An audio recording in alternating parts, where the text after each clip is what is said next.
Meet the computer you can talk to. With Copilot on Windows, working, creating, and collaborating is as easy as talking. Got writer's block? Share your screen with Copilot Vision to help spark inspiration, and use Copilot Voice to have a conversation and brainstorm ideas. Or maybe you need some tech help.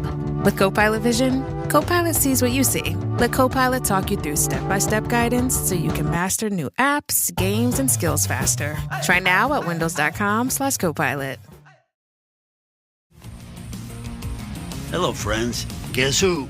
That's right. It is I, the Replacer. Once again, I've been called on so you can play the new Call of Duty, Black Ops 7, with 3 expansive modes, 18 multiplayer maps, and the tastiest zombie gameplay you've ever freaking seen. Call of Duty, Black Ops 7, available now. Rated M for mature. Oh, Hilton stay, your beds are soft and cozy. No lumpy couch, no stiff futon, no shower line at crack of dawn. Oh, Hilton stay. When you want holiday comfort you can count on, it matters where you stay. Enjoy comfortable rooms and friendly service when you stay with Hilton instead. Save up to 25% this season when you book with Hilton. Hilton for the stay. Terms apply.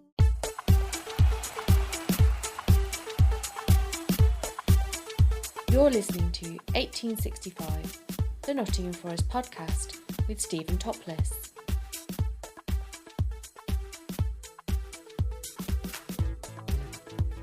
Welcome to 1865, the Nottingham Forest Podcast.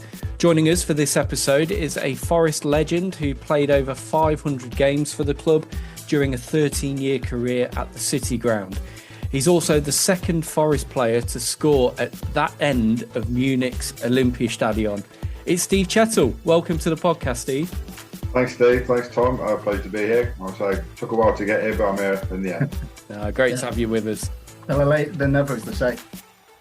So just a bit of fun before we get started. Can you name all of Forest's sponsors in your time at the club playing? Okay.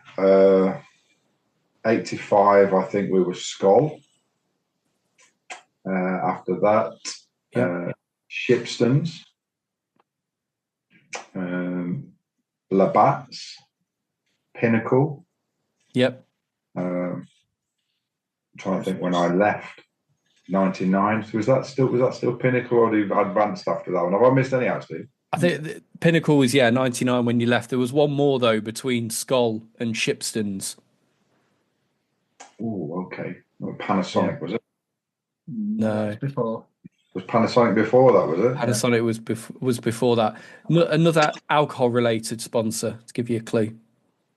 Oh, it's probably in my juvenile stage. They're not drinking, Steve, so I'll tell you, Home Ales. Oh, Home Ales, of course. Yes. We'll let you off. Males, I don't think it was best for your digestive system. I've been told. Best avoided, apparently. Yeah. So we'll start at the beginning, and actually before you become a player with Forest, you were a Forest fan, and you were standing on the terraces supporting the Reds. Were you there watching that great Brian Clough team of the late 70s and early 80s? I went. My first game was 76. When they're in the second division against Burnley at home in the Trent End with my dad. I was there. The Colin Barrett goal at the Bridgeford End. I was in the Bridgeford End that night. I didn't get to see many of the European games because they were really busy, but I got down as much as I could. I was playing football most weekends anyway, so Saturdays weren't really the time to get down there, but I watched as much as I could on the TV, but got down to the European games when Celtic came in the UEFA Cup as well. I was at that game. The back of the Trent End. So, I followed it, but not as a massive fan because I was still playing. I just watched a lot of it on the TV, but really, obviously, enjoyed the European Cups. I was sat with my parents watching Trevor Francis score against Malmo and John Robinson score against Hamburg, and remember it really, really well.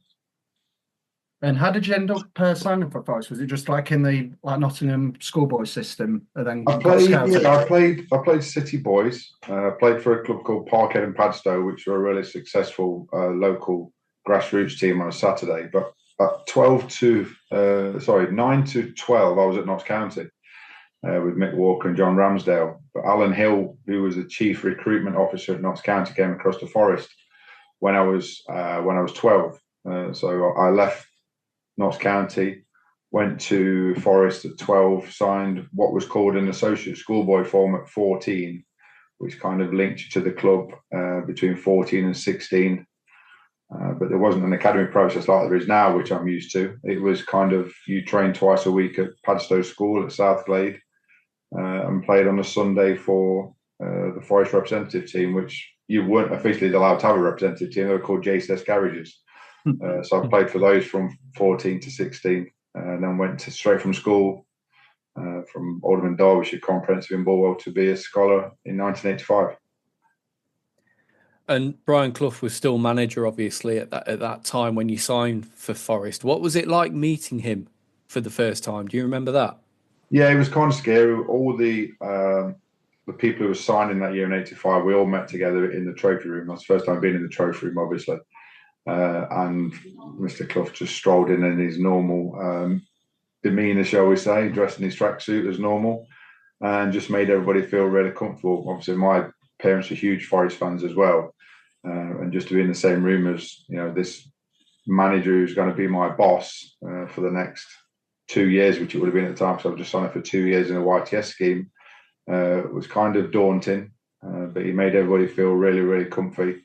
And he did all the way through my playing career, to be fair. So you make your debut in a 4-3 defeat to Chelsea at Stamford Bridge in September of '87. What was your memories of the game? And was there anything what Cloughie did in terms, like what he did with Mark Crossley, like told him you're playing tonight? Did he do anything like that just to say you're not like not really. There wasn't the option of having 9 subs like there is now. I think when I first started, there was only 1 sub, and then in the few years later, there was 2 subs.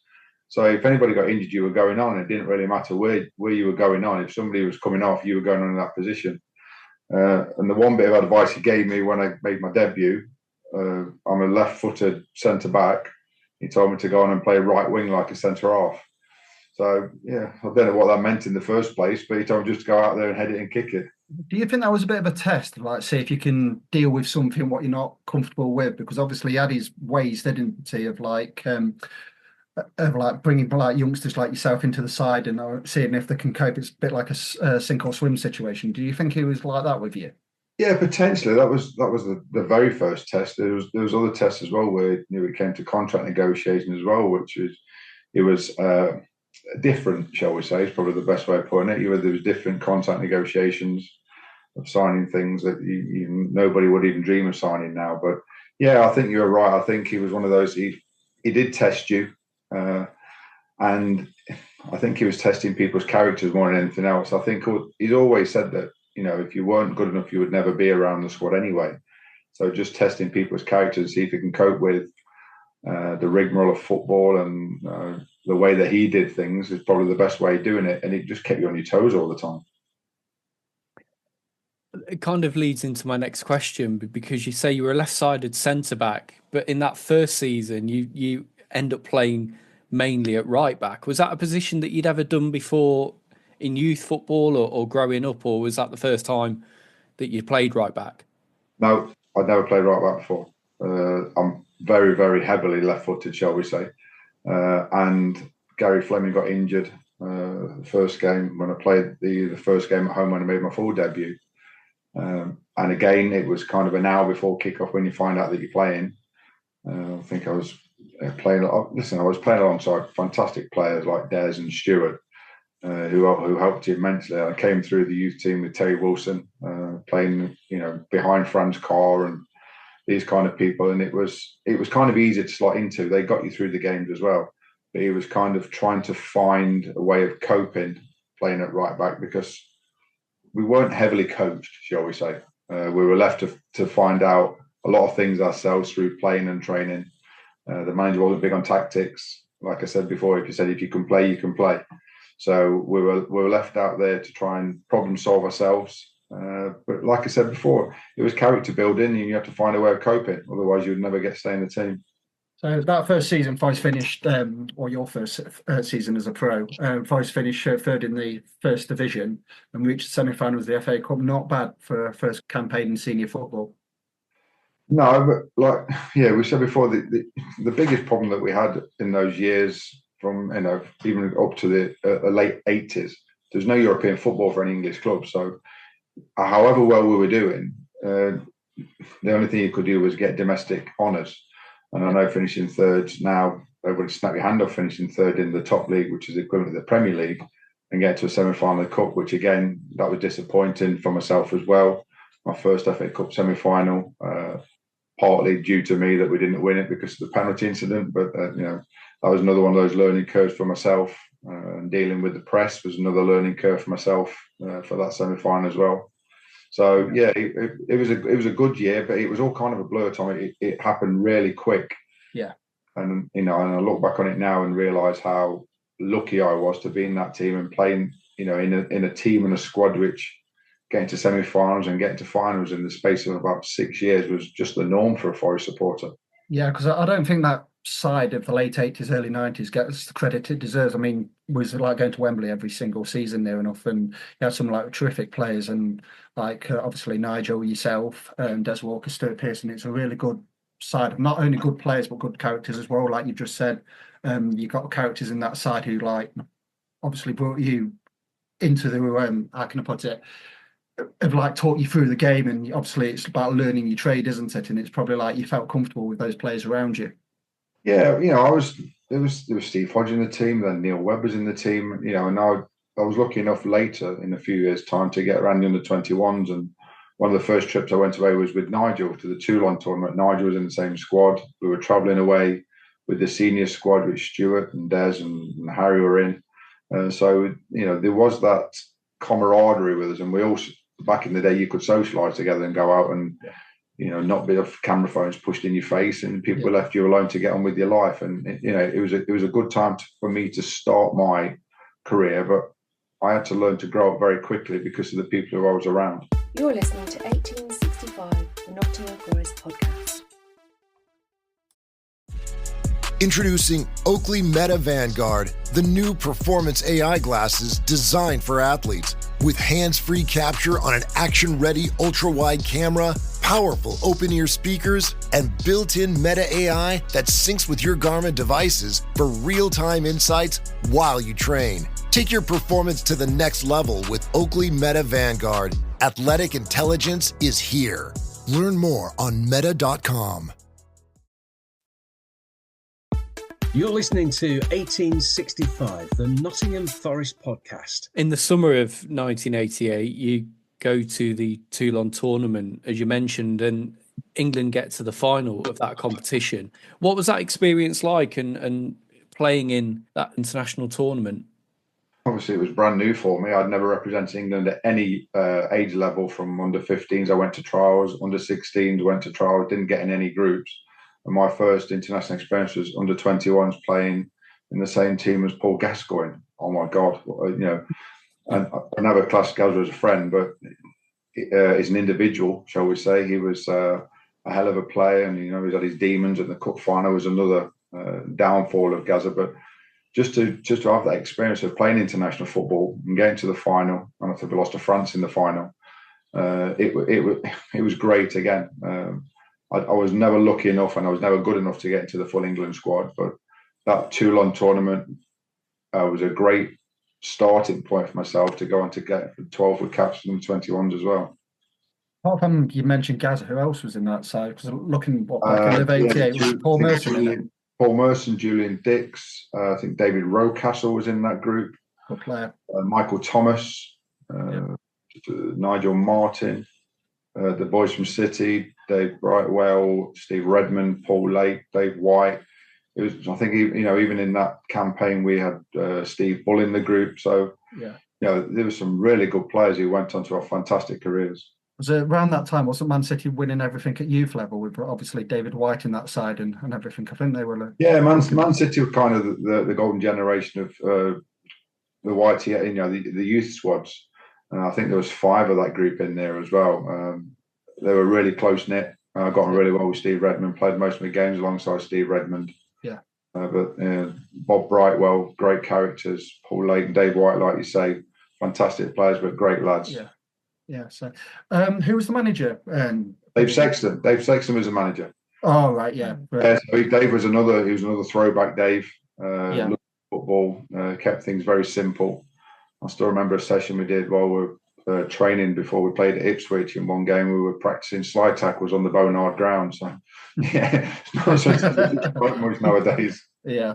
Yeah. So, but we'll have to go to a bit of a sad note during this podcast. Hillsborough 89, obviously FA Cup semi-final, and my parents were there that day on the Kop, and they knew at like 2:30 something was desperately wrong at the Leppings Lane end.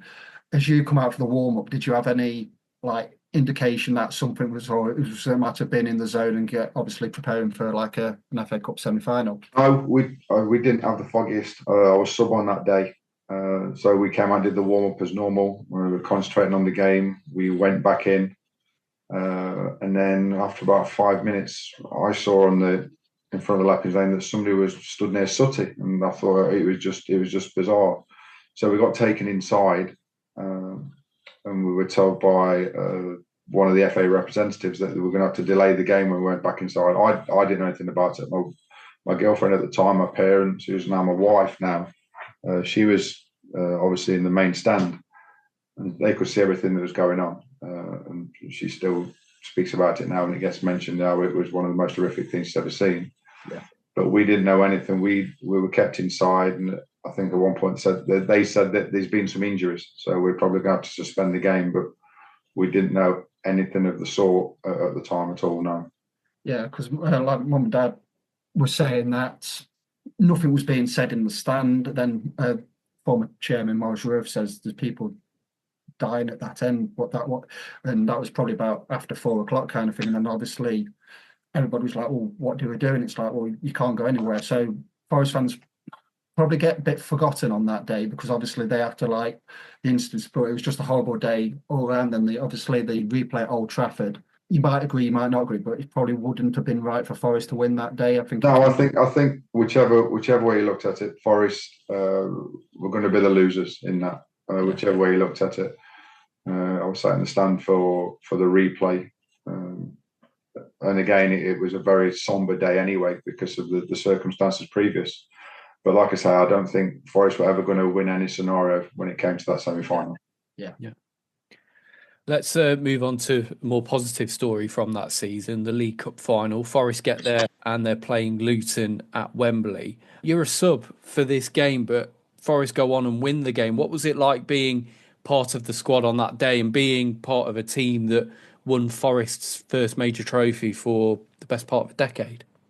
Yeah, it was great. I still remember the semi-final as well, the Bristol City game. It was absolutely freezing. I was sat on the bench for that as well.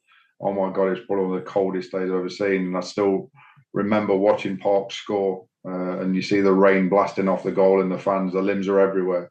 Great goal that was, wasn't it? Yeah, brilliant. Oh, it was a great day. Like I say, it was bitterly cold and horrible, but the adulation of getting to the final was fantastic. We got measured up for our suits. The first time we measured up for a suit to get to a cup final. But like we said at the start of the programme, we went back to FA Cup final to another League Cup in the space of 4 years. And if you throw in the high-profile ZDS and the Simod Cup, it was a hell of a trophy haul in the few years that we were there. Yeah, it's like our second home, wasn't it, during late 80s, early 90s. So, but going on to the 1991 FA Cup final, and after falling short in 88 and 89 in the semi-final, we finally reached the cup final under Brian Clough. How was you feeling about facing Spurs? Because I think we absolutely demolished, didn't we, West Ham? I know they were down to 10 men in the semi-final, but did you feel confident going into that final? Because I think we beat Chelsea 7-0 about 2 weeks or so previous. Yeah, we were in a great run of form. I think Spurs' form was terrible. Our form was great. And I think we were heavily favourites to win the game. I remember after the semi-final, the West Ham game kind of to a bit of a procession really when Tony Gale got sent off, and it was a 4-0. But the build-up to the FA Cup final was special. It was one of those things that I've always watched as a kid, where you spent the whole day watching it. Yeah. journey on the bus to the ground and walking out onto the pitch for the first time and just taking in the surroundings in an FA Cup final, which had been, I think it was 59 or the last time that they won the FA Cup. So yeah, it was a special day. When Stuart scored the free kick, when Gaza, the infamous Gaza Cup final, it should have been called the Gaza Cup final for me, because I think he should have been sent off the pitch after 3 minutes. Yeah. And if the referee would have done what he was supposed to have done, the game might have been different. They take him off, make a substitution. Naeem comes on, and he was probably their best player on the day. And it felt a bit sour, to be fair, Tom. That they should have been down to 10. We scored the goal. Norm saves a penalty. I know they equalised before the end of the game, and Des goes on to do what he did in the extra time. But yeah, it was all a bit sour, and it's something that I look back on that. Yeah. Were we unfortunate? Probably not, because we probably should have been better on the day anyway. Yeah. But do you think the sending off in the semi-final had any bearing on Roger Milford potentially thinking not to ruin probably the greatest day in the footballing calendar? Do you think he had that?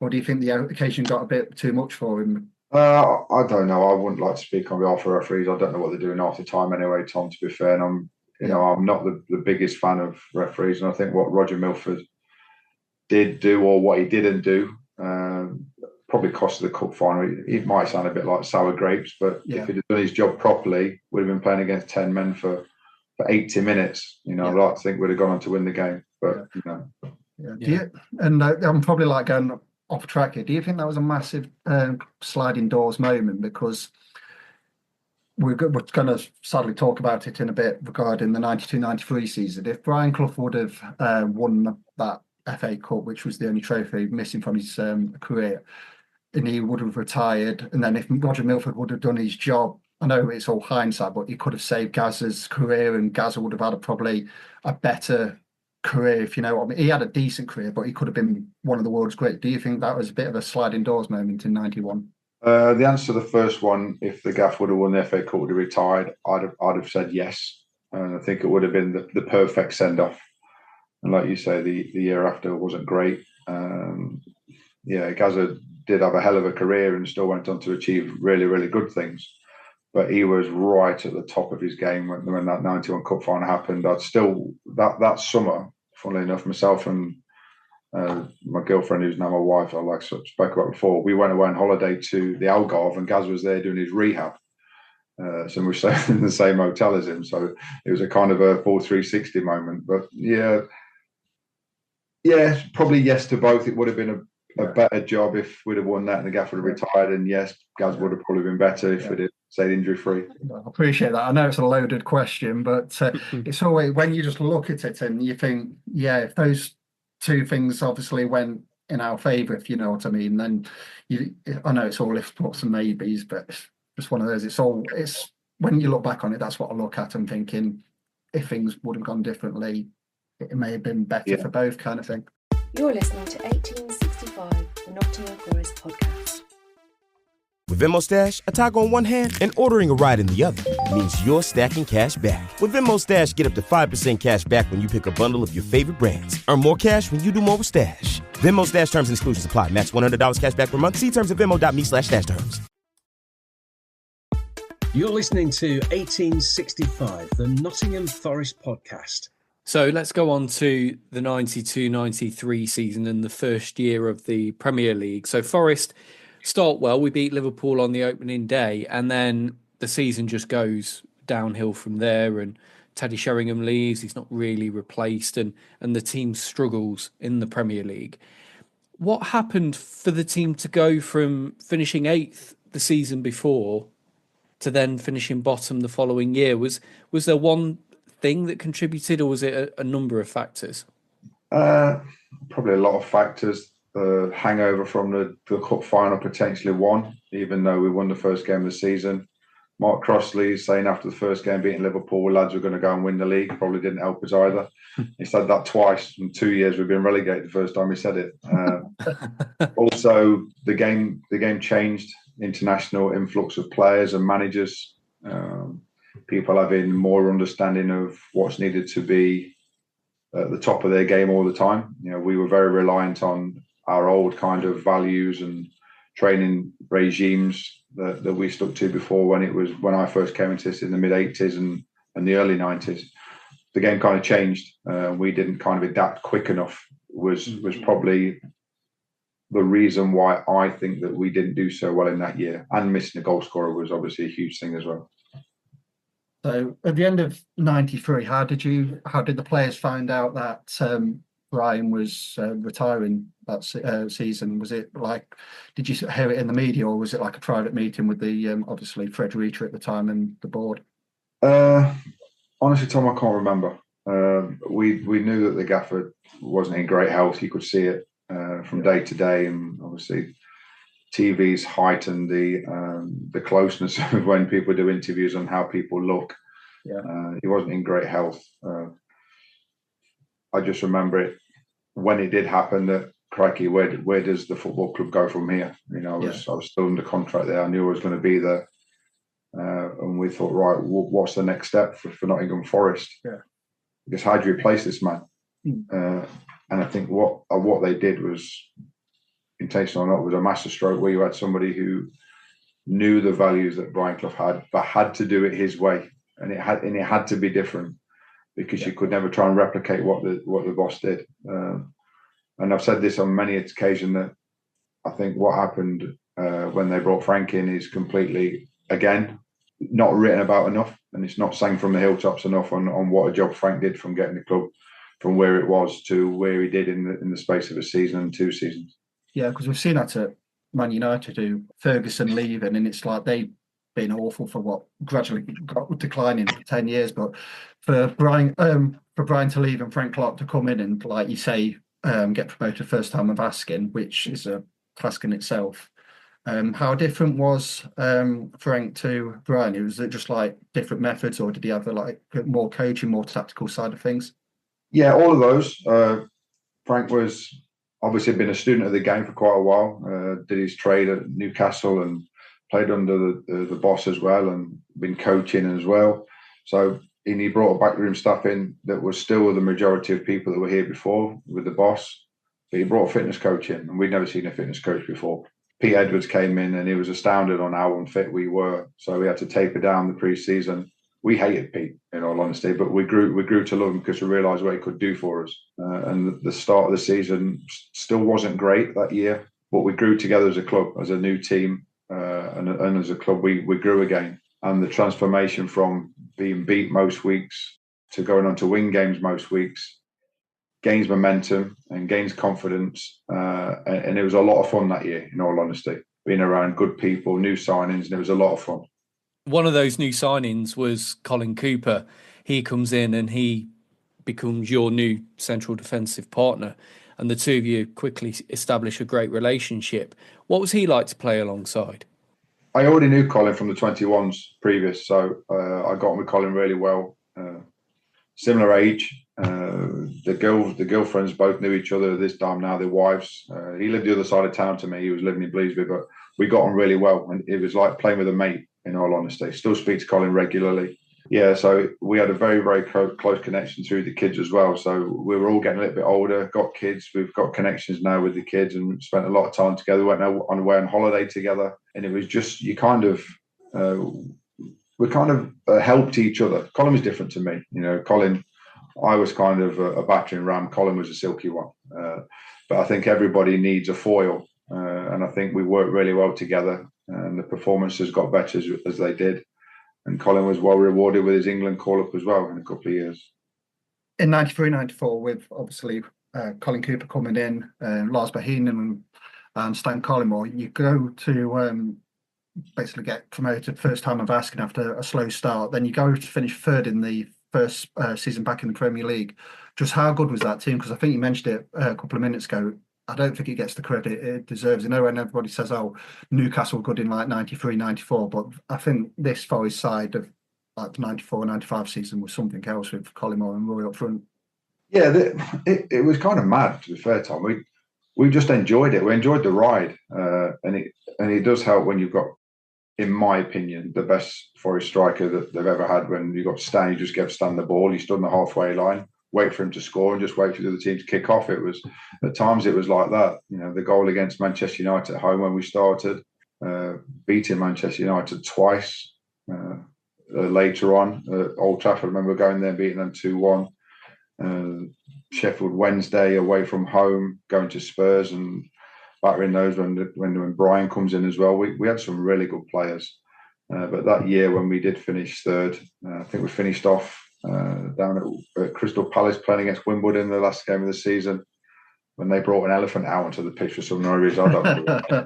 We mentioned that during our 94-95, and we researched it. It was Wimbledon, wasn't it? And we're like, we just couldn't work it out. We've looked and we couldn't find anything. So I don't know what the relevance of the elephant was.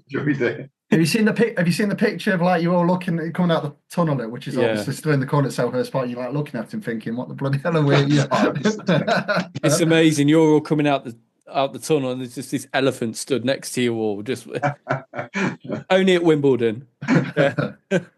What are your favourite memories of that 94-95 season? Because there's some brilliant games, brilliant results throughout. Do you have any favourites?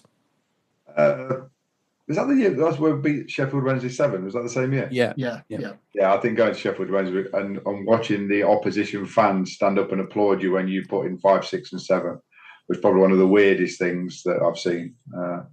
But the home game against Manchester United, we were draw 1 each, where Stan scores there. I think there's a lot of highlights, but I think the Sheffield Wednesday one away from home, winning 7 was a big one that year. The 2 goals in that Man U game at home, Collingwood's goal where I think he run at Pallister or Bruce, and then obviously hit it back Schmeichel. Then there was another, I don't want to give Man U too much praise, but there was another great goal in that game from Andrei Kanchelskis where he's volleyed it on back post. And that season, even we scored lots of really good goals, but even the goals against us, it was kind of that moment where it's got to be a good strike to beat Mark Crossley and yourselves in the back four kind of thing. So like I says, that it was a special season for us. Yeah, we knew our place in the team, and we weren't there to win games. We were there to supply Stan with the ball, and let Lars and even Wembley scored some great goals in that season as well. He scored some fabulous goals all his career. But just give the really good players the football, and we'll do our bit to contribute at some point. The third place finished meaning as far as qualify for the following season's UEFA Cup. And in the summer, Colin Moore leaves for Liverpool, and Forrest bring in the likes of Kevin Campbell and Chris Bart-Williams and Andre Salenti. What was the mood like in the squad before that season started in summer of 95?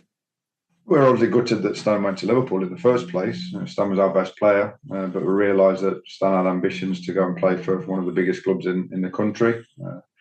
But we had a hell of a substitute, if you want to call it. Brian Roy just played in the USA World Cup and comes along. Signed Kev. Kev was a great lad. We signed Andrea. Andrea was an interesting one. I think Frank had been watching some old videos of Andrea and not seen the recent ones. Guys, beat Max player out. But again, he was a great kid, and he enjoyed the English lifestyle, shall we say. Yeah. So the replacements weren't so bad.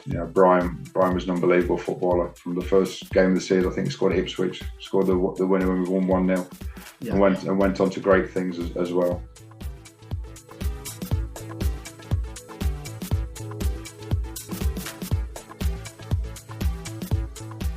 Thank you for listening to part 1 of this 1865 podcast. You'll find part 2 in your feeds in the next day or two. In the meantime, you can find all of our podcasts and social media links by visiting 1865.football. Come on, you Reds!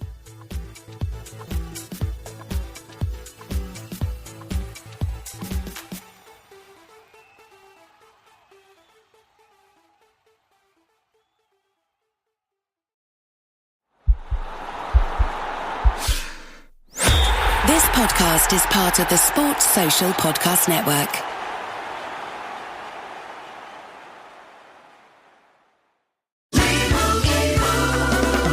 Doug. Here we have the Limu Emu in its natural habitat, helping people customize their car insurance and save hundreds with Liberty Mutual. Fascinating. It's accompanied by his natural ally, Doug. Limu, is that guy with the binoculars watching us? Cut the camera. They see us. Only pay for what you need at libertymutual.com. Liberty, liberty, liberty, liberty. Savings vary. Underwritten by Liberty Mutual Insurance Company and affiliates. Excludes Massachusetts.